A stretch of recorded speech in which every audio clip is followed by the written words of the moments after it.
Hello दोस्तों, नमस्कार। Welcome, good morning, welcome to my YouTube channel education point. दोस्तों, कल हम लोग ने देखा वैष्णव धर्म, शैव धर्म और भाग धर्म के बारे में, शाक्त धर्म के बारे में।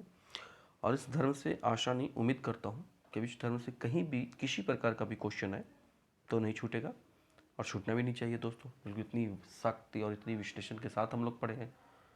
और दोस्तों, उसी सिलसिले में हम आज आगे बढ़ते हैं और आगे बढ़ने के काम में आज हम लोग पढ़ेंगे इस्लाम धर्म, पारसी धर्म और इस्लाम धर्म। आज हम लोग पढ़ेंगे इस्लाम धर्म, पारसी धर्म और ईसाई धर्म। ये तीन धर्म के बारे में आज हम आगे पढ़ेंगे दोस्तों। और आशा करता हूँ आप लोग अपनी नोट कॉपी और पेन अपने हाथ में लिए होंगे और तभी पढ़ने में ज़्यादा आनंद आएगा। तो आप तीनों अपने हाथ में ले लें और उसके बाद राइट जो चीज़ नहीं आए, जिस टॉपिक पे ना आए, उसको आप नोट डाउन करते चले और उसके बाद में बढ़िया होता है, क्योंकि 1000 वर्ड पढ़ने से बढ़िया है एक बार लिखे। एक बार लिखने से वो ज़्यादा याद आएगा। तो इसी सिलसिले में चाहते हैं, यदि आप मेरे चैनल से ना जुड़े हैं तो जुड़ जाए, लाइक, शेयर और सब्सक्राइब तो ज़रूर करें दोस्तों। अपने परिवार को बड़ा करें, ये आपका अपना परिवार है दोस्तों। तो आज हम आगे चलते हैं और इसी सिलसिले में आज हम इस्लाम धर्म के बारे में पहले टॉपिक में हम बात करते हैं कि इस्लाम धर्म क्या होते हैं। तो इस्लाम धर्म के बारे में बात करते हैं हम आज, इस्लाम धर्म। ठीक है, इस्लाम धर्म ये धर्म जो है एकेश्वरवादी धर्म है। पहला टॉपिक तो मैं इसमें लिखे कि एकेश्वरवादी धर्म है। अब बोलेंगे एकेश्वरवादी क्या होता है, शायद एकेश्वरवादी धर्म है। एकेश्वरवादी का अर्थ होता है कि वैसा धर्म जो सिर्फ वैसा धर्म जिसमें सिर्फ एक ईश्वर को मानते हैं और उसके बाद किसी को नहीं मानते, एक ईश्वर को मानते हैं, एकेश्वरवादी धर्म कहलाते हैं। ये आप नोटते चले, एक ईश्वर को मानते हैं, एकेश्वरवादी धर्म कहलाते हैं। इस्लाम धर्म के संस्थापक कौन थे? जिनके संस्थापक आप सब बेहतर जानते होंगे, हजरत मोहम्मद साहब इसके संस्थापक थे। इनकी जीवनी थोड़ा सा हम डाल देते हैं कि इनकी जीवनी हजरत मोहम्मद साहब कितने से थे। तो इनकी जन्म 570 से ये 632 ईस्वी तक ये रहे हजरत मोहम्मद साहब। अब हम आगे चलते हैं कि जब हजरत साहब 610 ईस्वी में उनकी जो ज्ञान की प्राप्ति हुई 610 में, इनके ये नोट कर लिए पहले बात कि हजरत साहब को ज्ञान की जो प्राप्ति हुई, इनकी ज्ञान की प्राप्ति हजरत साहब को 610 में हुआ। ठीक है, 610 में एक मक्का के पास हीरा नामक गुफा में, ये आप नोट कर लीजिए कि इनकी ज्ञान की प्राप्ति मक्का के पास हीरा नामक गुफा में इनकी ज्ञान की प्राप्ति हुई है। हीरा नामक गुफा में, हीरा नामक गुफा में इनकी ज्ञान की प्राप्ति हुई। ठीक है, तो ये आप नोट करते चले कि इनकी ज्ञान की प्राप्ति हीरा मक्का के पास हीरा नामक गुफा में इनकी ज्ञान की प्राप्ति हुई है। अब आता है कि इस्लाम का प्रमुख ग्रंथ क्या है। ये बहुत इंपॉर्टेंट क्वेश्चन है। जैसे इस्लाम का प्रमुख ग्रंथ, इसको भी आप नोट करिएगा। इस्लाम जानते ही होंगे, आप सब जानते होंगे कि इस्लाम का प्रमुख ग्रंथ जो है कुरान है। तो इस्लाम का प्रमुख ग्रंथ कुरान है, ये आप इसे नोट कर। अब आगे में हम आते हैं कि जब 622 में, एक भी नोट करिएगा कि 622 ईस्वी में, 622 ईस्वी में पैगंबर के मक्का से मदीना की यात्रा पे इस्लाम जगत में उसे हिजरी संबत कहा जाता है। नोट करिएगा, हिजरी संबत क्या है। हिजरी संबत बोलते हैं ना, हिजरी संबत क्या है। तो इसी दिन पैगंबर साहब मक्का से मदीना की पैदल यात्रा किए थे, पर हिजरी संबत कहा जाता है, उसे ही हिजरी संबत कहा जाता है। ठीक है, और मोहम्मद साहब कुरान की शिक्षाओं का उपदेश देते थे। मोहम्मद साहब, ये तो बहुत इंपॉर्टेंट क्वेश्चन, लिख लीजिएगा कि मोहम्मद साहब जो थे कुरान के शिक्षाओं का उपदेश दिया करते थे। और जब मोहम्मद साहब की मृत्यु हुई तो इस्लाम धर्म दो भागों में बट गया। जब मोहम्मद साहब की मृत्यु हुई तो इस्लाम धर्म दो भागों में बट गया, और वो इस्लाम धर्म दो भागों में बट गया। और पहला धर्म इसमें हुआ शिया और सुन्नी। ठीक है, तो आप नोट कर लीजिएगा, ये दो भागों में बट गया, शिया और सुन्नी दो भागों में बट गया। सुन्नी उन्हें कहते थे जो सुन्ना में विश्वास रखते थे। सुन्नी उन्हें कहते थे जो सुन्ना में विश्वास रखते थे। किस में विश्वास रखते थे? सुन्ना में विश्वास रखते थे। सुन्ना में विश्वास रखते थे। सुन्ना मोहम्मद साहब के कथनों के और कार्यों का वितरण है। सुन्ना क्या है?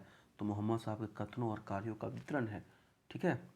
शिया हजरत अली की शिक्षाओं में विश्वास रखते थे। जो शिया थे ये हजरत अली की शिक्षा में विश्वास रखते थे। अब बोलेंगे हजरत अली कौन है? तो हजरत अली जो हैं, हजरत अली मोहम्मद साहब का दामाद हुए, उनके शिक्षाओं में विश्वास रखते थे। उन्हें मोहम्मद का उत्तराधिकारी मानते थे। ठीक है, हजरत अली के नियमों पर विश्वास करते थे और मोहम्मद को क्या मानते थे? उत्तराधिकारी मानते थे इनका। और मोहम्मद, और जानते हैं कि हज़रत अली उनका दामाद से। पैगंबर मोहम्मद साहब का उत्तराधिकारी खलीफा का खलीफा, ये बहुत इंपॉर्टेंट क्वेश्चन है, आप नोट करिएगा थोड़ा सा। ये खलीफा कि पैगंबर मोहम्मद साहब के उत्तराधिकारी खलीफा कहलाएं, और खलीफा यही खलीफा के पद 1924 में आपको इस्लाम जगत में तक रहा, 1924 तक रहा। खलीफा जो है 1924 तक रहा, और उसके बाद 1924 के बाद ये समाप्त हो गया। इसको आप नोट करिएगा कि तुर्की के शासक, ये किसने समाप्त किया? तो तुर्की के शासक कमल पाशा। किसने समाप्त किया? कमल पाशा, कमाल पाशा इसका नाम है, सॉरी कमल पाशा बोल रहे हैं हम, कमाल पाशा, यहाँ पर देख लीजिएगा, कमाल पाशा, कमाल पाशा, कमाल पाशा, इन्होंने इसको समाप्त। और अब इसके बाद में होता है कि मोहम्मद साहब के जन्मदिन पर क्या मिलाद उल नबी का पर्व मनाया जाता है। ये आप नोट करिएगा कि उनके जन्मदिन पर कौन पर्व मनाया जाता है, तो मिलाद उन नबी, ठीक है।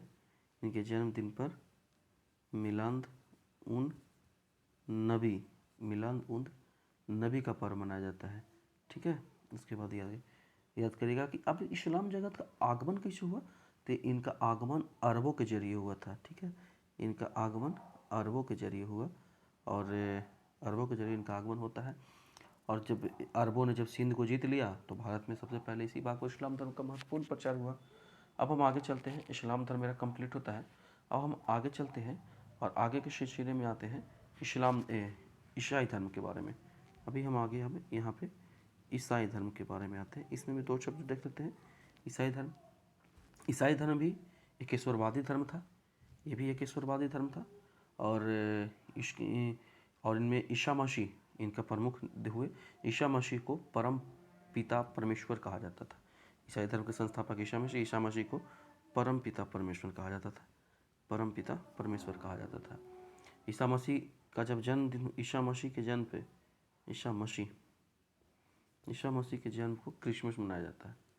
क्रिसमस, इन्हीं दिन पे क्रिसमस मनाया जाता है, ठीक है। ईसा मसीह के बारे में लोग को मानना था कि ईसा मसीह जो है भगवान के अवतार हैं, तभी तो कुमारी मरियम के गर्भ से जन्म लिए। इनको मानना था लोगों को कि भगवान के अवतार हैं, तभी तो ये कुमारी मरियम के लोग से जन्म दिए। ईसा ने अपने जीवन के 30 वर्ष पढ़ाई के रूप में बेथेलम, यहाँ कहाँ पे? बेथेलम में बनाया, बेथेलहम में बताया। और इसके बाद में ईसाई धर्म का प्रचार चिन्ह क्या होता है? क्रॉस। इनकी क्रॉस जो होता है इनकी प्रतीक चिन्ह होता है। ईसा मसीह को सूली पर रोमन गवर्नर पोटेंशियन पिलेट ने चढ़ाया था। इनको नोट करिएगा, किसने इनको गवर्नर पर चढ़ाया था? तो इनको गवर्नर पर चढ़ाया था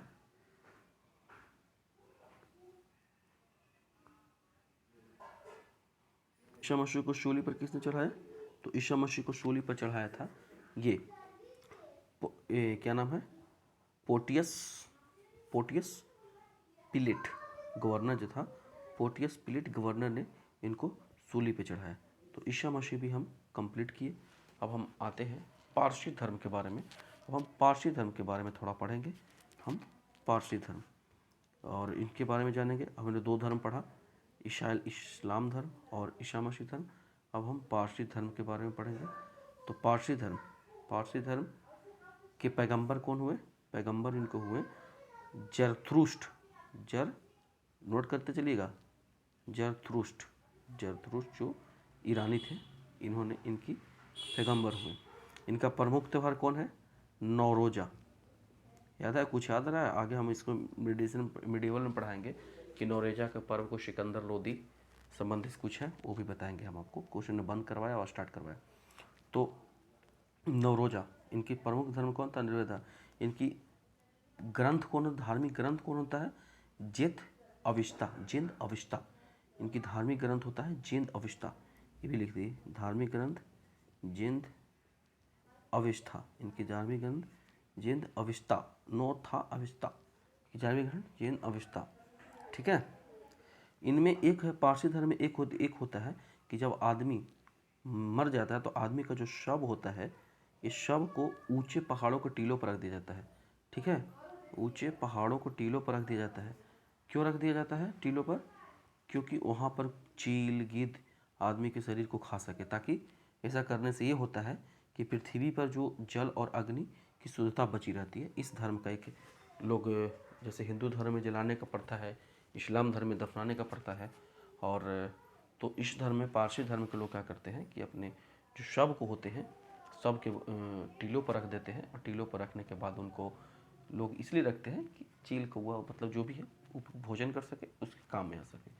तो हम लोग 3 धर्म पढ़े, इस्लाम धर्म पढ़े, ईसाई धर्म पढ़े और पारसी धर्म पढ़े।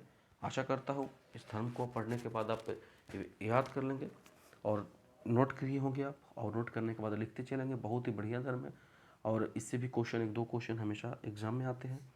तो आपने इसको ढंग से आप नोट डाउन करते चलिए, लिखते चलिए। जहाँ पर समझ में न आए वीडियो को पॉज करिए, और पॉज करने के बाद लिखिए, और फिर उसके बाद आगे देखिए। तो दोस्तों हम लोग एक पर देख लेते हैं कि इस्लाम धर्म के संस्थापक कौन थे।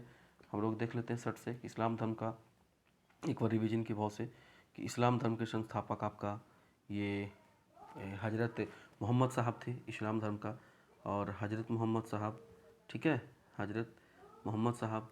और ईसा मसीह था ईसाई धर्म का, और पारसी धर्म का था पैगंबर जरथुष्ट, ठीक है। तो आप नोट डाउन करते चलिए इस चीज़ों का। और जैसे अगला क्वेश्चन आएगा आपको कि मान लीजिए कि हम क्वेश्चन में कि इस्लाम जगत में खलीफा का पद कब तक रहा, तो अभी हमने बताया कि 1924 तक रहा। इसी सिलसिले में मैं कुछ क्वेश्चन लेके आऊँगा अगले टॉपिक में, 10 गो 15 गो 20 गो जितना क्वेश्चन है मैं क्वेश्चन लेके आऊँगा, और उसका मैं सोल्यूशन करूँगा। जो सब धर्म हम लोग पढ़े सभी धर्म से मिसलेनियस रहेगा, और फिर बाद देखेंगे। तो आशा करता हूँ दोस्तों आप क्वेश्चन समझ में आया होगा, और इसके बाद में आप बढ़िया से लिखते चले। उम्मीद करता हूँ बढ़िया से पढ़ाई करते रहें आप, और सपोर्ट करें, अपने परिवार को बड़ा करें। तब तक के लिए मुझे आज्ञा दें, मैं चलता हूँ। फिर मिलता हूँ आपको अगली वीडियो के साथ। जय हिंद, जय भारत। और दोस्तों अपने परिवार को बड़ा करें, सब्सक्राइब करें। जय हिंद, जय भारत। अब आज्ञा दें, चलता हूँ। जय हिंद, जय भारत। Bye bye.